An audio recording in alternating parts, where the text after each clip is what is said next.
Hello friends, welcome back to Technique. Today we'll be doing the detailed review of the newly launched mid-range device which has created a big buzz in the performance segment. We have the newly launched Poco X6 Pro.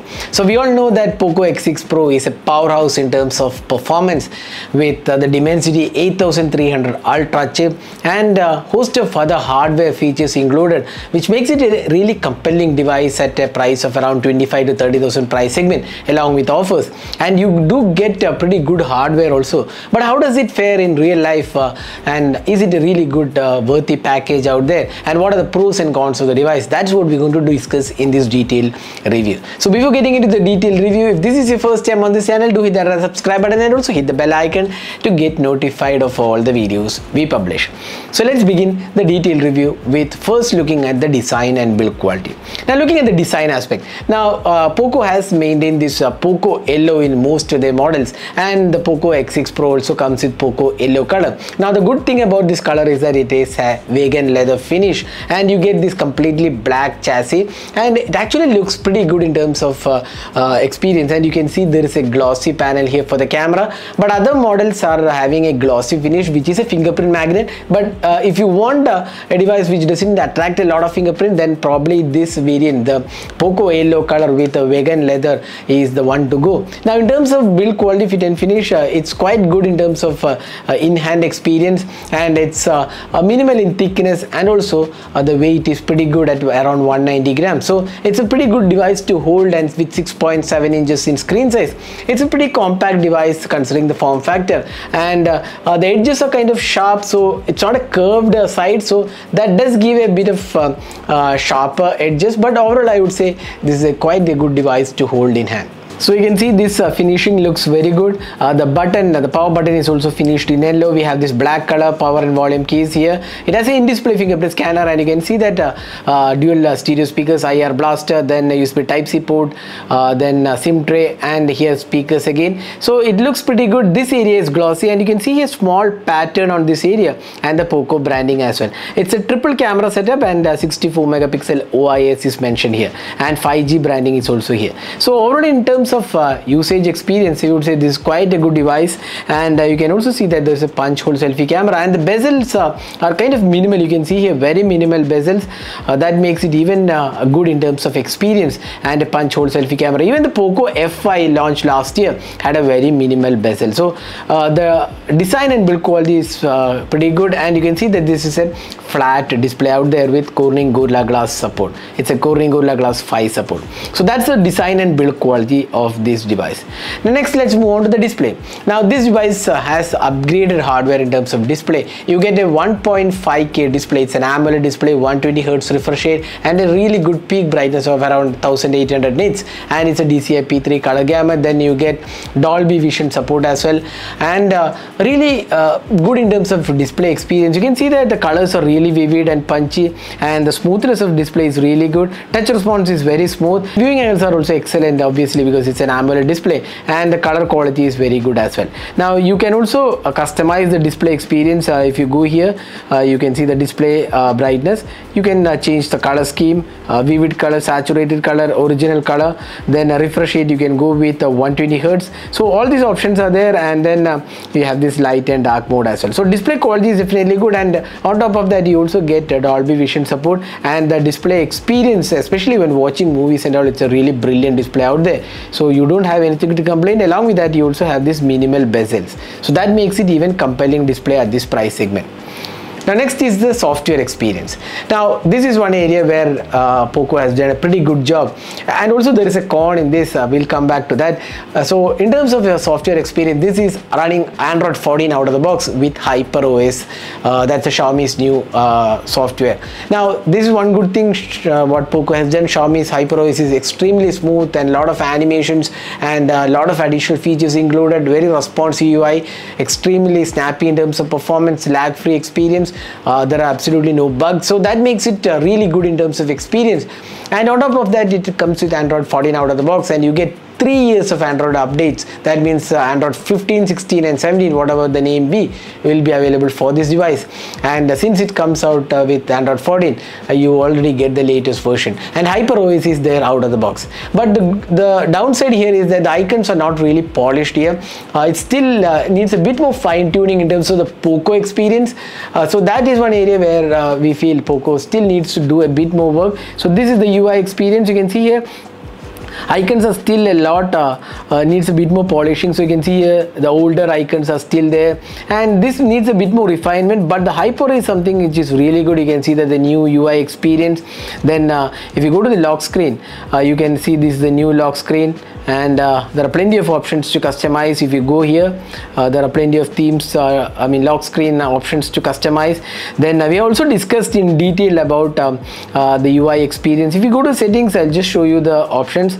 About phone, HyperOS, and Android version is Android 14, Poco X6 Pro, and we have the 512GB variant, and this is up to 12GB RAM. So that makes it really good. You do get pretty good storage experience and the new font experience, and haptic feedback is also pretty good actually.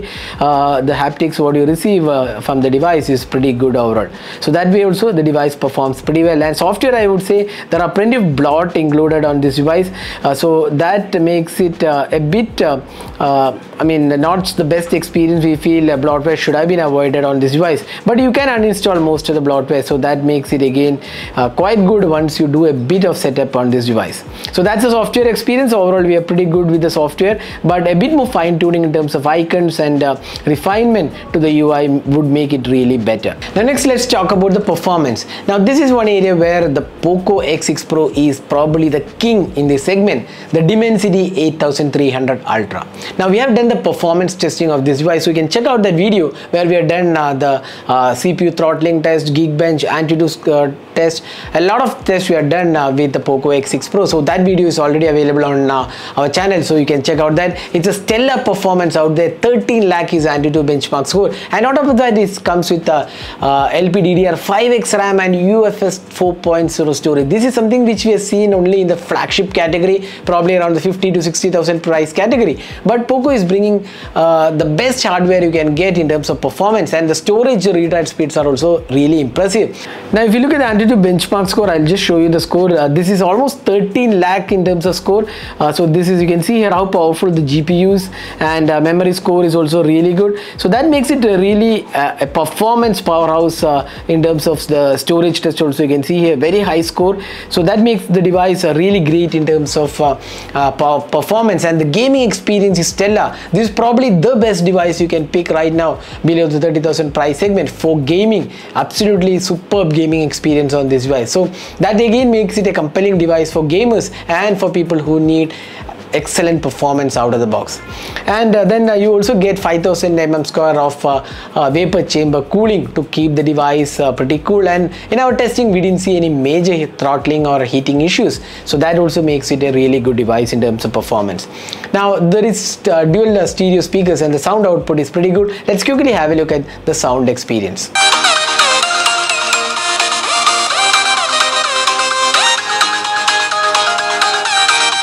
Now this device comes with dual SIM card, that is 5G supported, all the bands are supported, and you do get pretty good call quality, and the overall experience in terms of calling with Jio and Airtel was pretty good in terms of 5G network. And you also get in-display fingerprint scanner, which is quite fast, like any other in-display fingerprint scanner. It's pretty fast, and you also get Dolby Atmos support on this device, so that makes it a really good device in terms of other areas as well.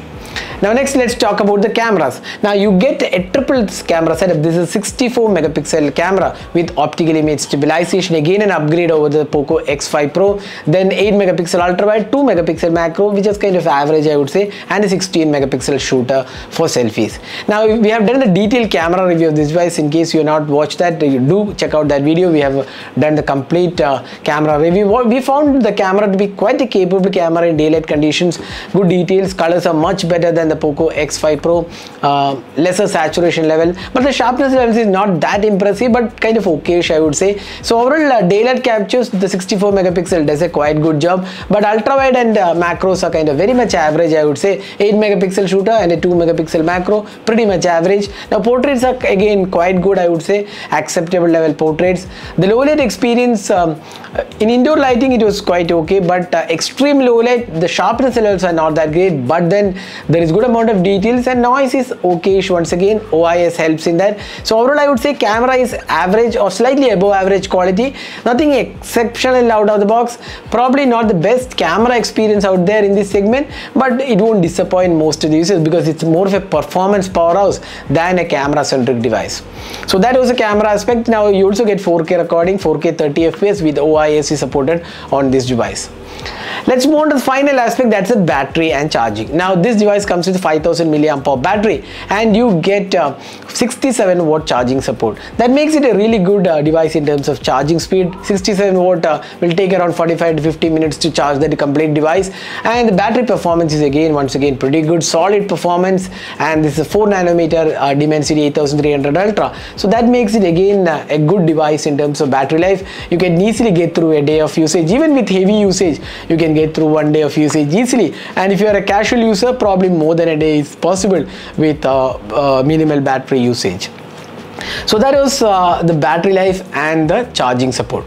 So now let's sum up the pros and cons of this device. So the Poco X6 Pro, the good aspects, good design, especially this vegan leather looks good, nice bezel-less experience, excellent display quality, 1.5K display, AMOLED and Dolby Vision support, makes it a really compelling device in terms of display. HyperOS out of the box and Android 14.